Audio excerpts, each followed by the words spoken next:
안녕하세요. 경기도에서 8살 된 아들을 키우고 있는 여자입니다. 아들이 점점 커갈수록 아빠의 빈자리가 어쩔 수 없이 느껴지는 요즘인데요. 하지만 빈자리가 느껴진다고 해서 이혼을 후회한다거나 아들을 아빠와 만나게 해주고 싶다거나 하는 마음은 전혀 들지 않네요. 저에겐 미운 남편이라도 아들에겐 하나뿐인 아빠인데 어떻게 그리도 매정한가 하고 생각하시는 분들이 분명히 있으실 거라 생각하는데요. 그런 생각은 사연을 들어보시면 완전히 바뀔 거라 믿어 의심치 않습니다. 그러면 이게 정말 현실인가 싶어 몇 번이나 확인했던 제 얘기 한번 들어보실래요? 남편과 저는 결혼한 지 7년이 된 부부였어요. 신혼 때는 서로 다른 점을 이해하지 못해 싸우기도 했고, 다행히 그 시기를 무사히 넘기고 나서는 예쁜 아들을 출산하기도 했죠. 어느새 그 사랑스럽던 아들은 장난기 가득한 5살이 되었고, 저와 남편은 둘째를 준비하고 있었어요. 둘째를 가지기엔 다소 늦은 나이인 듯 했지만 평소 남편이 딸을 꼭 갖고 싶다고 입버릇처럼 말했거든요. 저 역시 외로워 보이는 아들에게 동생을 만들어주고 싶었고요. 남편이 딸을 원한다고 해서 아들을 홀대한다거나 아들에게 무심한 건 아니었어요. 오히려 저보다 더 아들과 잘 놀아줬고 퇴근길엔 꼭 아들을 위해 선물 하나는 사오는 다정한 아빠였죠. 정 줄 게 없으면 과자 한 봉지라도 사왔으니 말이에요. 이렇듯 남편은 아들을 매우 아꼈고 저와 대화도 많이 하는 사람이었습니다. 서로의 뜻을 충분히 존중했기에 가족 계획도 기분 상하는 일 없이 세웠어요. 한쪽이 강요하면 자칫 분란이 일어날 수 있는데 그러지 않아 다행이었죠. 저희뿐만 아니라 양가 어른들도 마찬가지였어요. 시댁에선 그 흔한 시집살이 한번 시키는 일이 없었고 친정에서도 저희 뜻을 존중해 주셨습니다. 그런데 모든 것이 완벽해 보이는 저희에게 한 가지 문제가 있다면 어느 순간부터 아들이 자주 아프다는 것이었어요. 단순한 감기나 장염이긴 했지만 그 증상은 절대 단순하지 않았죠. 매번 열이 높게 오르고 떨어지지 않아 입원을 하곤 했으니까요. 물론 집에서 끼고 키우던 영유아기와는 달리 어린이집이나 유치원 생활을 시작하면 각종 질병을 달고 산다는 건 저도 잘 압니다. 하지만 그렇다고 해도 모든 아이가 감기에 걸릴 때마다 입원을 하는 건 아니잖아요. 저희 아들은 감기가 시작된다 싶으면 무조건 고열을 동반하고 가끔은 폐렴으로 진행되기까지 했어요. 열은 잘 떨어지지도 않아 입원을 해야 했고요. 여보, 민이 또 열나. 39도가 넘었어. 또? 감기 기운 없었잖아. 감기 기운은 분명 없었는데 나도 잘 모르겠어. 아무래도 또 입원해야 할 것 같으니까 내가 가방 챙길게. 당신은? 알고 있어. 난 민이 울지 않도록 잘 보고 있을게. 울면 열이 더 오르니까. 굳이 말하지 않아도 각자 역할을 딱 분담할 정도로 그런 상황에 익숙해졌고 아들이 아픈 상황에 익숙해지면 익숙해질수록 걱정은 늘어만 갔어요. 어른이 아파도 걱정인데 아이가 그렇게 자주 아프니 너무나도 걱정스러웠죠. 그나마 다행스러운 건 그 당시 제가 일을 쉬고 있었다는 것이었어요. 맞벌이를 했다면 병간호 때문에 한 명은 회사에 아쉬운 소리를 해야 했을 텐데 그것 때문에 싸우느라 스트레스가 만만치 않았을 테니까요. 다행스럽게도 저희는 그런 감정 낭비를 할 필요가 없었어요. 제가 아이와 함께 병원에 가면 자연스럽게 남편이 필요한 물품을 가져다 주곤 했죠. 그날도 마찬가지였어요. 오랜만에 친구들과 약속이 있어 주말에 외출을 하고 돌아오니 아침까지만 해도 멀쩡하던 아들이 기침을 하고 콧물을 흘리고 있더라고요. 불안한 마음에 체온을 재보니 꽤 높게 측정되었고 가지고 있던 비상약을 먹여봤지만 역시나 소용이 없어서 결국 병원으로 갔습니다. 그렇게 새벽녘에 아들은 응급실을 거쳐 입원까지 하게 되었어요. 멀쩡하던 아들이 갑자기 아무 이유도 없이 열감기에 걸린 것이 이상하긴 했지만 그때까지만 해도 대수롭지 않게 생각하고 있었어요. 앞서 말씀드렸다시피 아이가 유치원 생활을 하다 보면 아픈 일은 비일비재했거든요. 그런데 아들이 갑자기 이런 말을 하더라고요. 아빠랑 차가운 물로 씻었어. 나는 차갑다고 계속 소리쳤는데 아빠가 계속 찬물만 틀었어. 참 이상하더라고요. 한여름에도 아이를 찬물로 씻기지 않는데 하물며 가을이 지나가고 있는 쌀쌀한 날씨에 아빠가 찬물로 씻겼다고 하니까요. 그럼에도 아이의 말을 귀 기울여 듣진 않았어요. 그 이유는 그 나이 때 아이들이 종종 꿈을 현실처럼 이야기하기도 했고 없던 일을 사실처럼 말하는 일도 있기 때문이었어요. 하지만 아예 없는 말이라고 하기엔 설명이 꽤 구체적이기도 했고 확신에 찬 아들의 표정을 보니 거짓말을 하는 것 같지는 않아 남편에게 물어보았죠. 여보, 혹시 민이 오늘 찬물로 씻겼어? 어? 오늘? 나 외출했을 때 민이 찬물로 씻겼냐고. 민이 말로는 아빠가 차가운 물로 씻겼다고 하는데 혹시나 해서 물어보는 거야. 그래? 민이가 차가웠대? 나는 미지근한 물로 씻겼다고 생각했는데 민이가 느끼기엔 그렇지 않았나 보네. 그래서 갑자기 열감기에 걸린 건가? 어떡해. 나 때문인가 보다. 어쩐지 씻고 나와서 민이 컨디션이 급격하게 떨어지는 것 같긴 했어. 미안해. 어이구, 호들갑은. 됐어. 우리랑 아이가 온도를 좀 다르게 느끼니까 그럴 수도 있지 뭐. 다음부턴 신경 써서 따뜻한 물로 씻겨주면 되지 뭐. 일단 지금은 열 좀 떨어졌으니까 너무 걱정하지 말고 얼른 쉬어. 내일 또 출근해야지. 알겠어. 미니한테 아빠가 미안해한다고 꼭 전해줘. 남편이 너무나도 미안해했고 또 실수였다고 하니 저도 그러려니 했어요. 요즘엔 엄마보다 육아를 더 잘하는 아빠들이 많다고들 하지만 저희 남편은 그런 아빠는 아니었으니까요. 그렇게 시간이 흘러 7일 동안의 입원 생활을 마무리하고 회사에 양해를 구하고 시간을 내 데리러 온 남편의 차를 타고 집으로 향했어요. 집에 도착하니 정성 들여 밥상을 차려놓은 것은 물론이고 대청소를 비롯해 이불 빨래까지 싹 해놓았더라고요. 어머나, 이불 빨래까지 다 한 거야? 이 음식들은 또 뭐야? 당신이 다 했어? 언제 이런 걸 다 한 거야? 언제 하긴 어젯밤에 다 해놓고 잤지. 청소랑 빨래는 틈틈이 해뒀고 아무래도 미니가 면역력이 떨어진 상태니까 집이 청결해야 할 것 같아서 말이야. 어머나, 정말 고마워. 다른 집 남편들은 집을 엉망으로 만들 줄만 알지 치울 줄은 모른다고 하던데. 우리 남편은 뭐든 이렇게나 잘하네. 회사 그만두고 전업주부의 길을 걸어도 손색이 없겠어. 별 말씀을. 당신은 아픈 미니 돌보느라 제대로 먹지도 못하고 잠도 못 자는데 나 혼자만 편하게 지내는 게 너무 미안하더라고. 그래서 내가 할 수 있는 선에서 집안일 다 해놨어. 일단 난 회사에 다시 가야 하니까 민이랑 밥 먹고 푹 쉬어. 저와 아들을 무사히 집에다 데려다주고 회사로 돌아가는 남편을 보며 정말 이런 남편은 또 없겠다고 생각했어요. 시간이 지나고 보니 이런 남편이 없긴 없더군요. 그걸 너무 늦게서야 깨달은 것이 큰 한으로 남기는 하지만요. 하여튼 한바탕 소동이 지나가고 난 후 가정엔 다시 평화가 찾아왔어요. 그런데 그 평화는 그리 오래가지 않았죠. 아들이 한 달도 채 되지 않아 장염에 걸려 또 입원을 하게 되었거든요. 점점 입원이 잦아지고 그 주기도 짧아지니 참 생각이 많아지더라고요. 아무리 유치원에서 이런저런 질병들을 옮아온다고들 하지만 이쯤 되니 아들의 입원이 오롯이 제 잘못이란 생각이 들었어요. 덜컥 겁이나 이런저런 검사를 받았지만 아들에게선 별다른 게 발견되지 않았어요. 그저 제 걱정만 커져가고 있을 뿐이었죠. 혹시나 하는 마음에 아들에게 유치원에서 뭘 먹었는지 물어보니 식단표에 기재된 음식들과 같은 것들만 말하더라고요.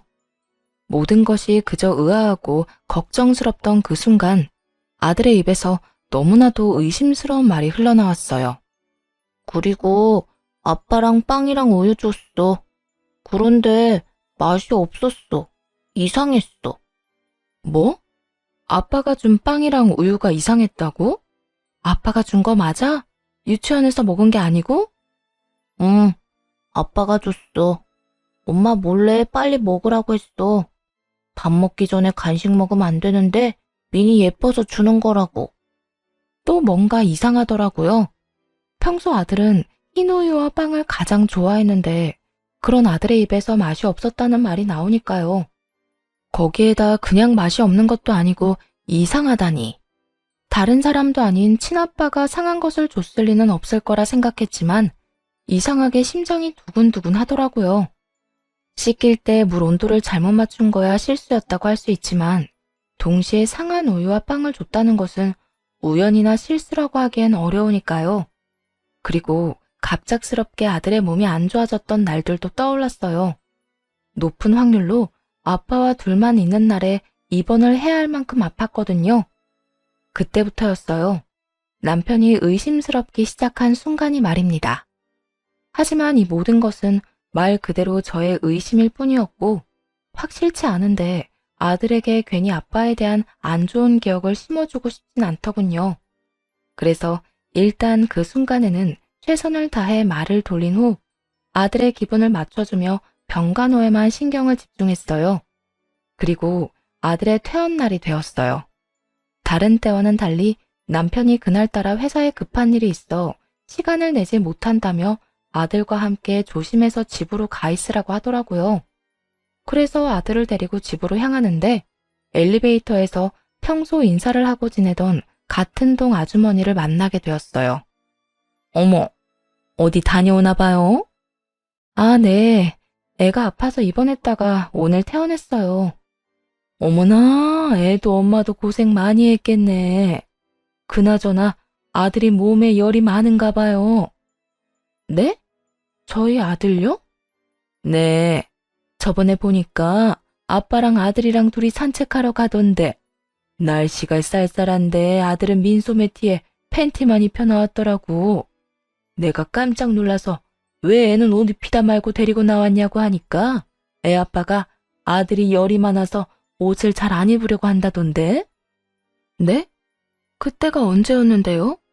저번이라고 하면 여름이 끝나갈 때쯤이었을까요? 아니, 그때 정도만 됐어도 내가 그런 간섭은 하지 않지. 아마 한 달도 안 됐을 거야.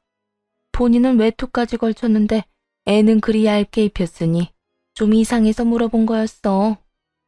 아, 남편은 외투도 걸치고 있었어요? 그래, 그때는 그런가 하고 넘겼는데 아무리 그래도 아이 엄마 만나면 이야기해줘야겠다 싶었어. 날씨가 쌀쌀한데 그 차림은 좀 아니지 않나 싶어서. 왜, 아빠들은 애가 원하면 뭐든 그냥 해주니까 그렇게 입힐 수도 있지만 이런 날씨에 애가 감기라도 걸리면 엄마가 얼마나 고생해? 아, 그렇긴 하죠. 애아빠한테 애가 원해도 얇게 입히면 안 된다고 말해줘야겠네요. 감사해요. 역시나 이상하더라고요. 보통 남자아이들이 이리저리 뛰어다니느라 늘 땀을 흘리고 몸에서 열이나 더워한다는 건 저도 잘 압니다. 하지만 아들은 열이 많기는커녕 아기 때부터 추위를 많이 탔어요. 그래서 여름에도 옷을 두껍게 입는 것을 좋아하는 조금 특이한 아이였어요. 일단 대충 대답을 얼버무리며 집으로 돌아왔습니다. 그리고 그간 입원해 있느라 제대로 씻지 못한 아들과 간단히 샤워를 할 때였어요. 세면대 위에 웬 렌즈통이 떡하니 올려져 있는 게 아니겠어요? 저는 물론이고 남편 역시 눈이 좋은 편이라 안경도 끼지 않는데 왜 화장실 세면대에 렌즈통이 있는 것인지 참 의아하더군요. 왠지 이상한 기분이 들어 온 집안을 구석구석 다 살펴보기 시작했어요. 쓰레기통에선 쓰고 버린 일회용 컬러 렌즈통이 발견되었고 침대 베개에선 제 것과 색깔도 길이도 다른 머리카락이 발견되었죠. 증거들을 놓고 보니 정말 정신이 아득해지더라고요. 그냥 남편이 바람을 피우고 있다는 것만으로도 충격이 큰데 그 외도를 위해 아들이 이용되었을 거라는 생각이 들어 더욱 충격이 크더라고요. 한참을 그렇게 멍하니 있다가 좀 더 상황을 알아내야겠다고 생각했어요. 그래서 일단은 남편에게 그 어떤 추궁도 하지 않기로 했죠. 확실한 증거가 나오기 전까진 그저 남편을 지켜보기로 하면서요. 단, 혹시 모르니 남편과 아들이 단둘만 있게 하는 일은 없도록 했어요. 그 후로 티를 내지 않고 남편을 의심스러운 눈초리로 살펴봤지만 남편은 평소와 다름이 없더라고요. 오늘은 좀 늦었네? 요즘 회사 비상이야. 중요한 계약 앞두고 전 직원이 야근 중이라니까. 그래? 힘들었겠네. 그런데 손에 그건 뭐야? 뭐긴 뭐야. 당신 어제 드라마 보다가 매운 닭발 먹고 싶다고 했었잖아. 그래서 사왔지. 이건 당신 닭발이고 이건 우리 아들이 좋아하는 아이스크림. 오늘은 늦는 대신 야식거리 좀 사왔어. 잘 먹을게. 어? 당신 좀 이상한데? 무슨 일 있어? 어디 아파? 이상하게 분위기가 좀 가라앉은 것 같은데? 왜? 민이 또 어디 아파? 아니, 어디 아프긴. 괜찮아. 그냥 좀 피곤해서 그래. 그래? 그러면 이건 내일 먹고 오늘은 일찍 자. 그렇게 피곤해서 어떡해? 내가 씻고 와서 안마라도 해줄까? 아니다. 그러지 말고 내일 당장 병원부터 다녀와. 알겠지? 다녀와서 나한테 연락도 좀 하고. 혹시나 계속 기운 떨어진다 싶으면 한의원에 가서 약이라도 지어 먹어. 금액은 신경 쓰지 말고. 남편은 여전히 회사 생활을 열심히 했고 퇴근을 하고 집으로 돌아오면 늘 그렇듯 가정에 최선을 다하려고 애쓰고 있었어요. 혹시나 하는 마음에 남편이 자는 사이 휴대전화를 살펴보기도 했지만 허무할 정도로 아무것도 나오지 않더군요. 이 모든 것이 그저 혼자만의 이상한 오해인가 싶기도 했습니다. 그렇게 시간이 흘러 그냥 남편에게 직접 물어봐야 하나 고민하던 어느 날이었어요. 웬일인지 남편이 술에 취해 집으로 돌아오더라고요. 밖에서 무슨 좋은 일이 있어 술을 잔뜩 마셨는지 고주망태가 되어 잠이 드는 순간에도 남편은 웃고 있었어요. 아무래도 그런 남편이 이상해서 남편의 휴대전화를 다시 살펴보았죠. 그곳엔 그동안 발견할 수 없었던 새로운 앱이 있더군요. 그건 바로 커플끼리만 사용한다던 앱이었어요. 남편이 그동안 숨김 기능을 사용해 발견할 수 없었던 것이었죠. 그래요. 남편은 그동안 철두철미하게 이 앱을 통해 상간녀와 연락을 했던 거예요. 정말 충격 그 자체였어요. 추억이랍시고 그동안 나누었던 대화를 단 하나도 지우지 않고 남겨놓은 것인지 두 사람의 깊은 관계가 시작되었던 순간부터 최근의 대화까지 고스란히 있더군요. 자기야, 오늘 마감 언제 해? 자기가 해? 아니, 마감할 알바생 구했어. 오늘 자기 반차 썼다고 했지. 바로 가게로 데리러 와. 데이트하러 가자. 저녁도 나랑 먹고 가면 좋은데. 저녁은 집에 가서 먹어야 할 것 같아. 며칠 전에 아들 퇴원했잖아. 아무래도 한동안은 좀 잘해야 할 것 같아서 말이야.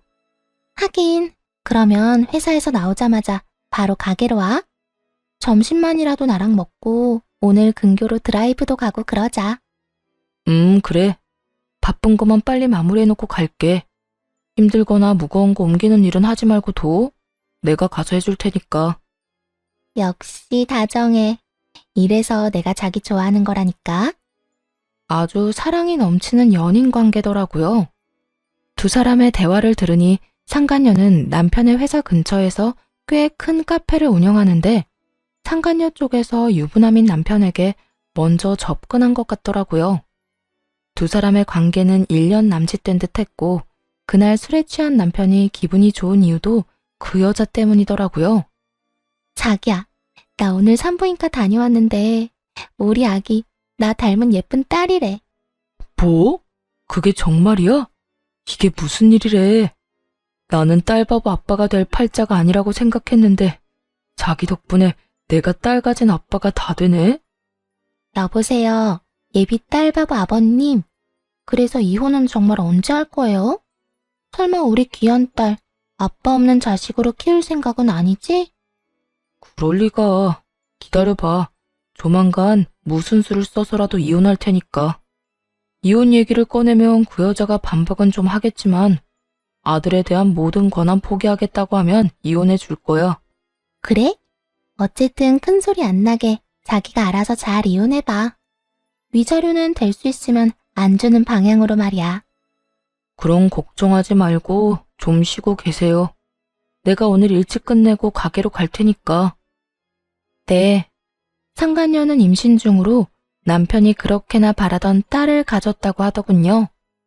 그래서 남편 놈은 기분이 좋아 술에 잔뜩 취해 집으로 들어온 것이었고요.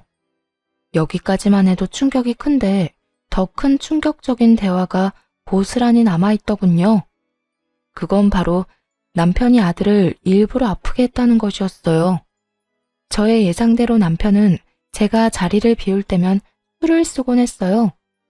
아들이 감기에 걸리거나 배탈이 나도록 말이에요. 아들이 입원해서 저도 함께 집을 비운 사이 남편은 상간녀와 오붓한 시간을 보내려고 외박을 일삼았더라고요. 한마디로 상간녀와 지내기 위해 아들을 아프게 했던 것이었어요. 제일 마지막에 아들이 장염에 걸린 일도 마찬가지고요. 이번에 자기 아들 입원하면 자기 집에서 시간 보내면 안 돼? 사람들 눈 피해서 잘 들어가면 되잖아. 응? 우리 집? 불편하지 않겠어? 불편하기는.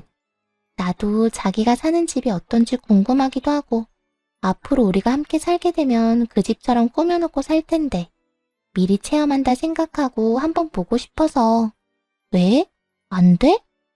그래, 그러자. 그런데 미니가 태어난 지 얼마 안 돼서 또 감기 걸리게 하면 좀 그럴 것 같은데? 이번엔 감기 말고 장염 걸리게 하면 되지. 애들은 이런저런 병 유치원에서 많이 옮아온다며. 어른들도 조금만 잘못 먹으면 배탈 나는데 애는 오죽하겠어? 이번엔 상한 것 좀 먹여서 배탈 나게 하면 될 거야. 그럼 그럴까? 일단 알겠어. 와이프 없을 때 준비해서 먹여야겠네. 그래. 너무 팍 상한 건 위험하니까 조금만 이상해도 될 거야. 애들은 아무래도 어른보다 면역력이 떨어지니까. 알겠어. 조금 이따가 보자. 퇴근하면서 가게에 잠시 들렀다가 갈게. 대화에서 알 수 있다시피 아들을 아프게 했던 건 남편만이 아니었어요. 상간녀 역시 이 추악한 일에 한몫하고 있었고 그날도 매번 하던 대로 두 사람이 작당을 해 아들에게 해를 끼친 것이었어요. 그 후에는 상간녀의 집이 아닌 저희 가족이 살던 그 집에 머물렀고요. 어쨌든 그 덕분에 상간녀의 흔적이 집에 남게 되었고 남편이 뭔가 수상하다는 의심을 품게 되었죠. 드디어 모든 사실을 직접 확인하고 나니 술에 취해 잠이 든 남편을 가만두고 싶지 않을 만큼 치가 떨려오더군요. 사실 다른 여자에게 미쳐서 저와 이혼하고 싶어하는 그 마음은 이해해요. 물론 화가 머리끝까지 나지만 사람이니 마음이 변할 수도 있다고 생각하거든요. 하지만 아무리 여자에게 미친놈이라고 한들 아들이 주워온 자식도 아니고 자기 핏줄인데 어떻게 그딴 짓을 할 수가 있는지 아무리 이해해보려고 해도 입에서 욕만 나오더군요. 거기에다 상간녀가 딸을 임신했다는 소식을 듣고 자면서도 웃고 있는 꼴이라니. 여러모로 그냥 이혼만 하고 넘길 건 아니라는 생각이 아주 강하게 들더군요. 버젓이 가정이 있는 남자가 이런 쓰레기라니 눈물도 나지 않았어요. 그저 외도뿐이었다면 바보같이 울었겠지만 아들이 연관되었으므로 엄마로서 처리할 일이 많았거든요. 마땅히 가져야 할 슬퍼할 시간도 아깝다고 느껴졌으니까요. 곧 정신을 차려 두 사람의 외도 증거들을 제 휴대전화로 다 옮겼고 상간녀의 가게와 집 주소도 다 따로 저장해 두었어요. 그리고 모든 사실을 시댁에 알려 도움을 요청했죠. 다른 건 몰라도 손주 사랑이 남다른 시댁이었던지라 아무리 자식이라고 한들 남편의 만행을 알게 되면 그냥 넘기지 않을 것 같았거든요. 인내심을 쥐어짜 하루하루를 버티니 대망의 디데이가 다가왔고 천연덕스럽게 남편에게 친정에 가서 며칠 지내고 오겠다고 했어요. 여보, 나 몸이 계속 안 좋아서 그러는데 민이랑 친정에 가서 며칠 있다가 와도 될까? 어? 민이랑? 며칠이나? 한 이틀? 일단 가보고 더 길어질 수도 있고. 왜? 혼자 있는 거 싫어? 아니. 당신이 몸이 안 좋다고 하면 내가 좀 참아야지 어쩌겠어. 나 신경 쓰지 말고 마음 편히 다녀와. 당신도 알다시피 나 혼자서도 잘 지내잖아. 난 정말 괜찮으니까 당신이 회복됐다 싶을 때까지 있다가 와. 오기 전에 미리 연락만 좀 주면 돼. 애써 입꼬리를 단속하려 애를 쓰는 듯 했지만 실룩실룩 웃고 싶어 안달이 난 꼴이 참 볼만하더군요. 그 입을 한 대 때려버리고 싶은 걸 얼마나 참고 또 참았는지 모릅니다. 아직 엄청난 복수가 남아있었으니 말이죠.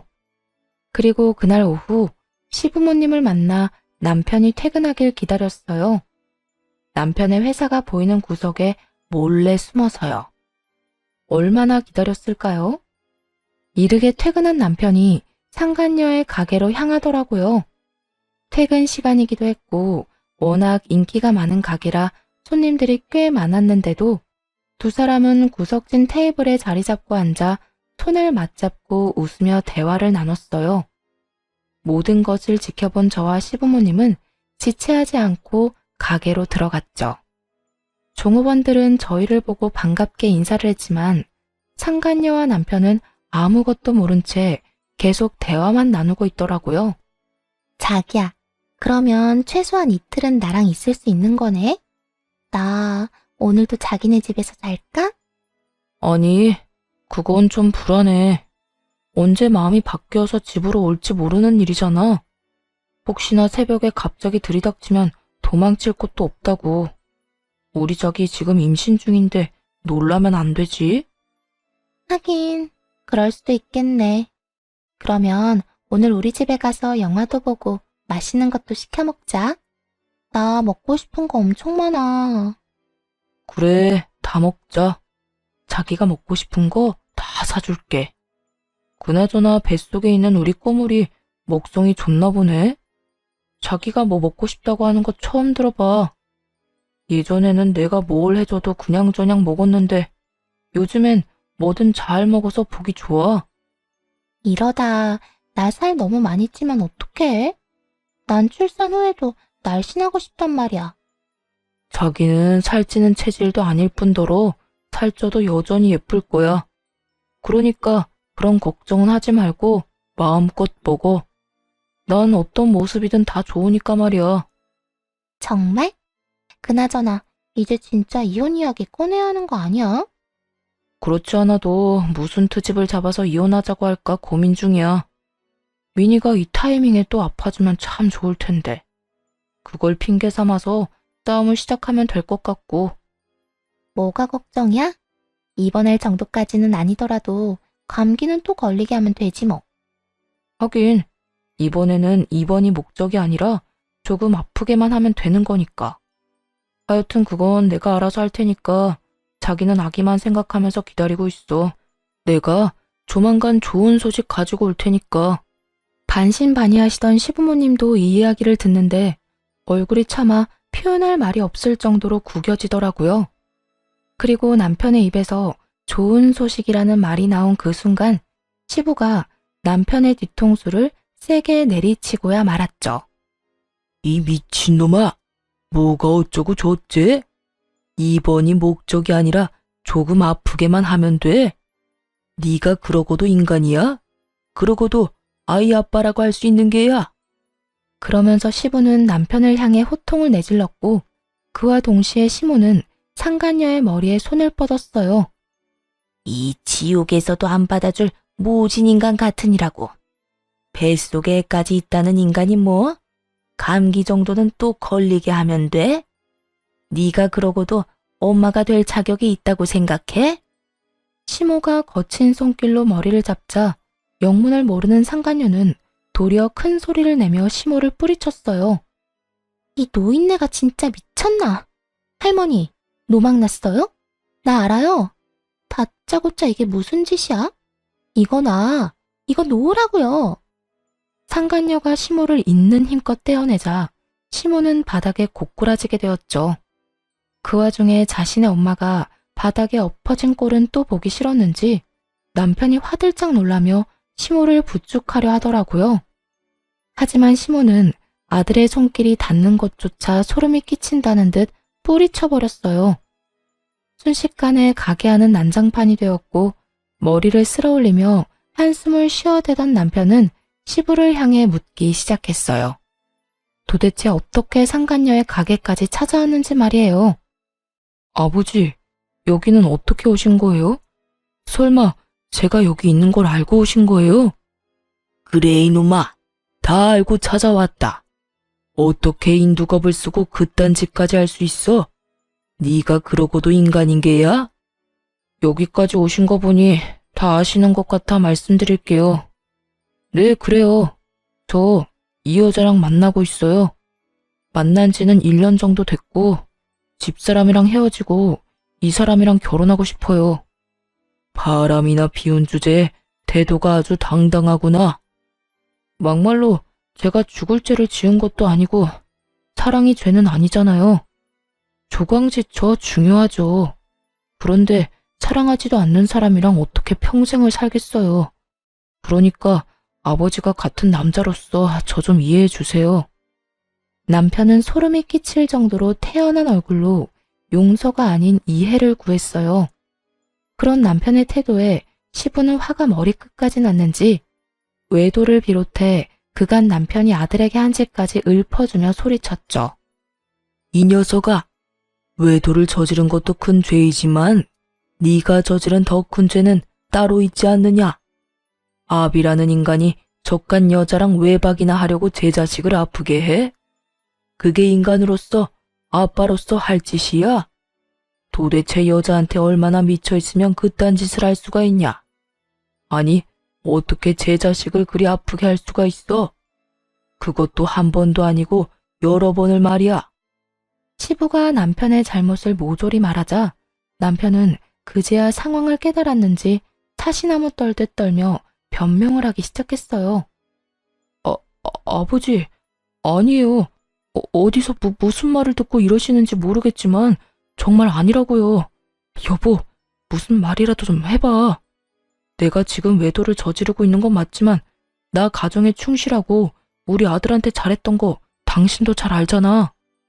나도 내가 당신을 잘 아는 줄 알았지. 그런데 아니더라. 당신 우리 민이 감기 걸리라고 일부러 찬물에 씻기고 얇은 옷 입힌 것도 모자라 배탈 나라고 상한 빵이랑 우유까지 먹였다면서? 아니야. 정말 아니라고. 내가 그렇게 쓰레기는 아니야. 남편은 끝까지 아니라는 말만 반복하며 상황을 모면하려 애썼어요. 하지만 도저히 상황이 나아질 것 같지 않자 이번에는 상간녀까지 나서더라고요. 저기 오해가 있으신 것 같은데 일단 앉아서 이야기를 좀 나누시죠? 가게 안에 지금 다른 손님들이 계시기도 하고 다들 너무 흥분하셔서 대화가 안 되고 있잖아요. 우리 자리에 앉고 나서 차분히 이야기해요. 상간녀가 애써 분위기를 진정시켜보려 했지만 소용없는 짓이었죠. 그 말도 안 되는 차분함에 더 큰 분노를 느낀 시모가 소리를 질렀으니까요. 뭐? 흥분? 지금 흥분 안 하게 생겼어? 장가 가서 잘 살고 있는 남의 아들 꼬셔서 불륜이나 저지르는 주제에 뱃속에 애를 가졌다고? 이혼을 빨리 하라고? 그렇게 급했어? 네 자식만 아비 있는 자식으로 키우고 싶었던 것이야? 그렇게 자식한테 아비를 만들어주고 싶었으면 이딴 불순한 만남 자체를 가지지 말았어야지. 어디서 감히 남의 귀한 손자를 아프게 해? 시모까지 나서서 세세하게 잘못을 짚어내니 남편은 더는 변명해봤자 소용없는 짓이란 걸 깨달은 듯 했어요. 그래서 외도 말고 나머지는 절대 아니라고 하던 남편이 무릎을 꿇고 빌기 시작했죠. 아버지, 어머니, 그리고 여보, 정말 미안해. 내가 잘못했어.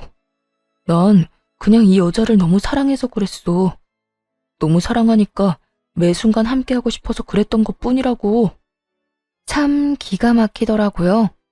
방금 전까지만 해도 사랑이 죄는 아니라는 말을 해대더니 지금은 사랑하는 여자와 그저 함께 있고 싶어 그딴 짓거리를 했다고 하니까요. 아니, 애초에 그게 변명이 될 거라고 생각하는 그 머릿속이 궁금해지더군요. 더 가관인 건 상간녀였어요. 감히 자기도 나설 수 있겠다고 생각했는지 남편놈의 옆에 같이 무릎을 꿇고 앉아 손바닥을 비벼대며 빌기 시작하더군요. 네, 맞아요. 저흰 그저 너무 사랑해서 그랬다고요. 그러니까 이왕 이렇게 다 밝혀진 김에 이혼해주세요. 이혼만 해주시면 어떤 벌이든 달게 받을게요. 자기가 벌을 왜 받아? 홀몸도 아닌 사람이. 내가 다 알아서 할 테니까 자기는 자기 몸이나 신경 써. 이런 일까지 당하게 해서 미안해. 많이 놀랐지? 정말로 충격을 받은 세 사람이 자신의 눈앞에 떡하니 서 있는데 남편놈은 상간녀만을 신경 쓰기 바쁘더군요. 그 순간 얼마나 화가 나는지 손발이 다 덜덜 떨려오더라고요. 시부 역시 저와 같은 마음이었는지 손바닥에 감정을 듬뿍 담아 남편의 얼굴을 그대로 내리쳐버렸어요. 그리고 남편이 정신을 차릴 틈도 없이 일러주었죠. 앞으로 두 사람에게 닥칠 현실에 대해서 말이에요. 잘 들어라. 너에게 주기로 했던 내 재산은 손주한테 줄 테니 그렇게 알거라. 재산뿐만이 아니다. 앞으로 난 너 같은 자식은 없는 셈 치고 잘 살아갈 테니까 너도 네가 그렇게 사랑하는 저 여자와 잘 살거라. 남편은 재산을 물려받지 못할 거란 생각은 전혀 하지 못한 듯 토끼 눈을 뜨고 시부를 바라보더라고요. 시부는 그런 남편의 눈길을 사뿐히 무시한 채 남편보다 더 동그랗게 눈을 뜨고 있는 상간녀를 보며 이렇게 말했어요. 혹시나 무사히 출산한다고 해도 우리 집에 찾아올 생각은 하지도 말게나. 난 그 뱃속에 있는 아이 보고 싶지도 않고 내 손주라고 생각하지도 않으니까. 그러니 아기 얼굴 보여주겠단 핑계로 내 집에 올 생각도 하지도 말란 뜻이야. 시부는 단단히 결심한 듯 너무나 단호해 보였어요. 남편의 눈에도 그렇게 보였는지 남편이 시부의 결정에 토를 달더라고요. 반성하는 모습은 전혀 보이지 않으면서 말이에요. 아버지, 정말 너무하시는 거 아니에요? 아무리 제가 잘못을 저질렀다고 해도 그건 아니죠. 아버지 친자식은 저라고요, 저. 아버지가 그런 식으로 한 푼도 안 주시면 앞으로 저랑 이 사람이랑 어떻게 살아요? 혼자 벌어먹고 살 만큼의 능력은 충분히 키워주고 출가시켰고 그 덕에 번듯한 회사도 다니면 됐지 뭘 더 바라는 게야? 난 너한테 할 만큼 했다. 더는 해줄 마음도 해주고 싶은 마음도 없다. 아버지, 그래도 이건 아니죠. 어떻게 저한테 주실 재산을 미니한테 다 주신다고 하실 수가 있냐고요. 제가 아버지 친자식이잖아요. 아까부터 시끄럽게 친자식 타령을 하는데 그러는 너는 친자식한테 어떻게 그딴 짓거리까지 한 것이야? 내가 너한테 할 일들은 네가 네 자식한테 한 짓에 비하면 아무것도 아니다. 그러니 더는 긴 말하지 마라. 남편이 말도 안 되는 궤변을 늘어놓을수록 시부는 더욱 단호해져만 갔어요. 결국 궁지에 몰린 남편은 양심이라고는 없는 사람처럼 제게 애원하기 시작하더라고요. 여보, 당신이 어떻게 좀 해봐. 내가 정말 잘못했다니까. 아무 잘못 안 했다고 하는 것도 아니잖아. 잘못했어. 잘못했으니까 당신이 아버지한테 말 좀 잘해줘. 당신이 아버지 재산 미니한테 안 줘도 된다고 그 한마디만이라도 좀 해달라고. 당신 정말 이대로 가만히 듣고만 있을 거야? 내가? 당연히 이대로 가만히 듣고만 있을 리가 없지. 그렇지. 역시 당신이 양심은 있어. 살짝 떠보자 남편이 기대에 가득 찬 눈빛으로 저를 바라보더라고요. 제 입에서 어떤 말이 나올지도 모르고 말이에요. 한심스럽게도 희망에 찬 눈빛을 날리는 남편을 보는데 어찌나 비웃음이 나오던지 참지 않고 썩은 미소를 날려주며 말해주었죠. 절대 가만히는 못 있지. 네가 내 아들한테 한 짓이 있는데. 앞으로 기대해. 당신이랑 저 여자가 나랑 내 아들한테 한 짓 증거로 다 남겨뒀고 그 덕에 고소는 충분히 할 수 있을 거라고 하더라. 그러니까 두 사람도 준비 잘해두는 게 좋을 거야. 빠져나갈 구멍이라곤 없게 철저하게 준비해서 경찰에도 신고할 생각이니까. 남편에게 하고 싶었던 말을 끝내고 상간녀에게도 할 말을 해주었어요. 아, 그리고 딸 임신했다고 하던데 축하해? 태교 지금부터 잘해야 할 거야. 보니까 우리 아들 괴롭히는 걸 발벗고 도왔던데. 그쪽도 내가 신고할 거거든. 그렇게 되면 소송 준비에 경찰서 오가느라 태교는 꿈도 못 꿀 테니까 미리 마음의 준비 단단히 해두는 게 좋을 거야. 아기 낳아보면 알겠지만 엄마는 꽤 강하거든. 그래서 난 엄마로서 지치지 않고 끝까지 가볼 생각이야. 말이 끝나자마자 남편이 상간녀 앞을 막고 서서 이상한 변명들을 늘어놓더군요. 어떻게 해서든 상간녀를 보호하려고 하는 것 같았어요. 여보, 그게 무슨 말이야. 당신이 무슨 생각하는지 다 아는데 그거 아니야. 이 사람은 그냥 내가 시키는 대로 한 것뿐이라고.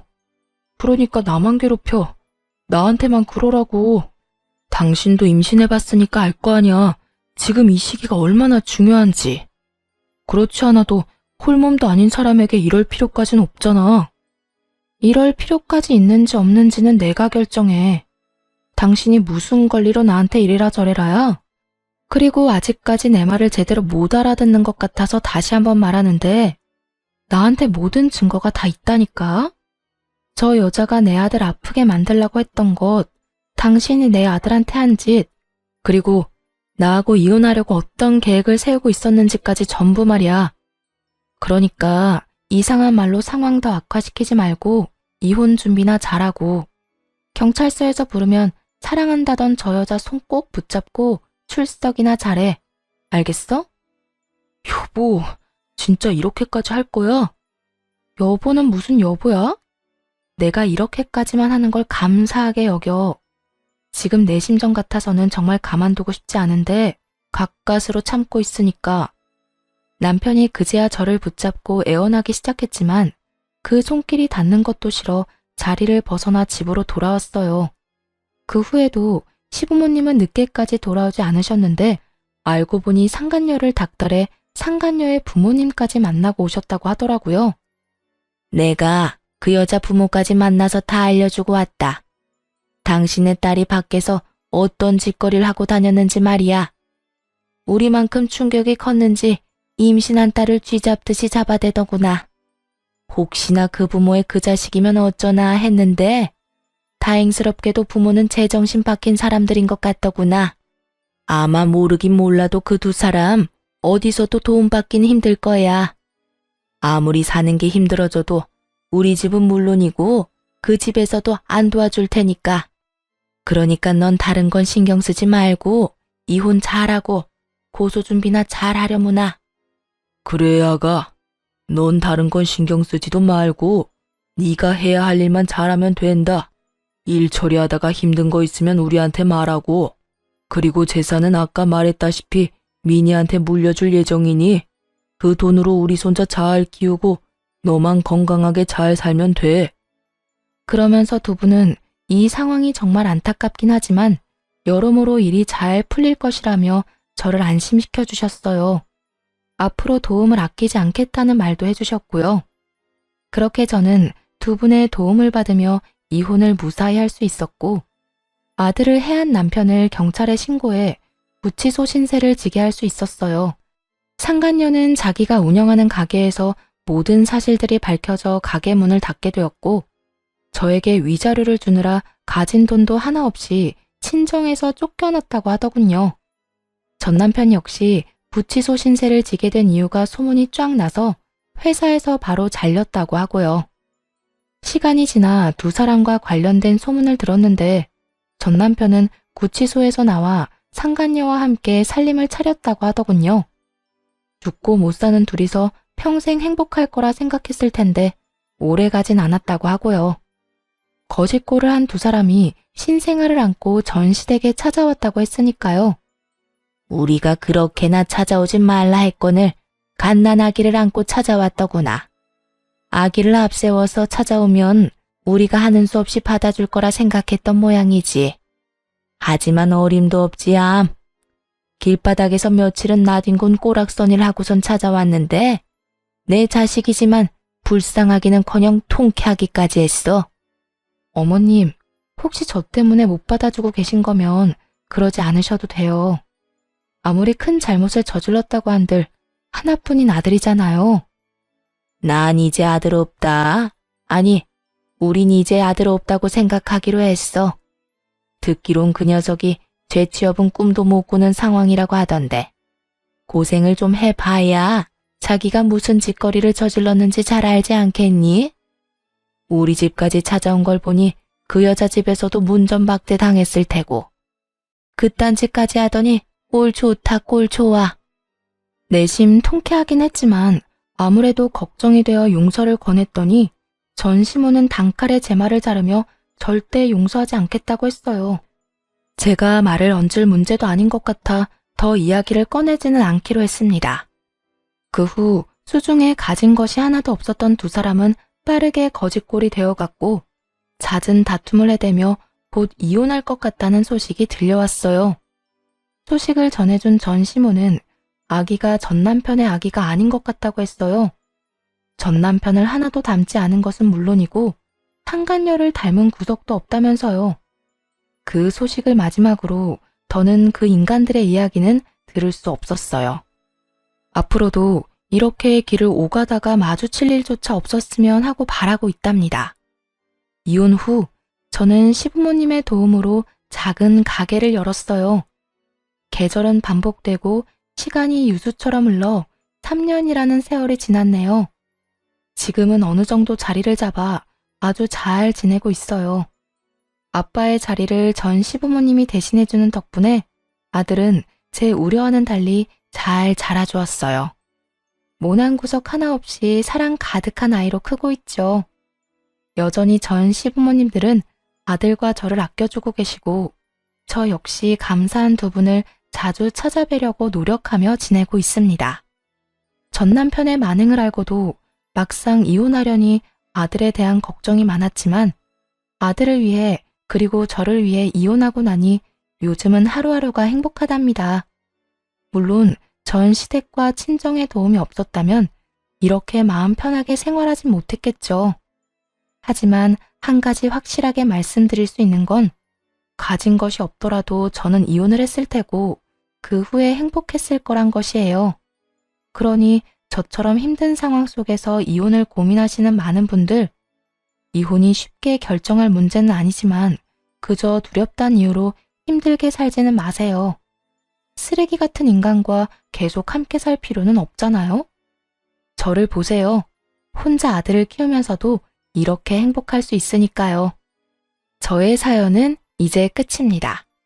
긴 이야기 들어주신 모든 분들 감사합니다.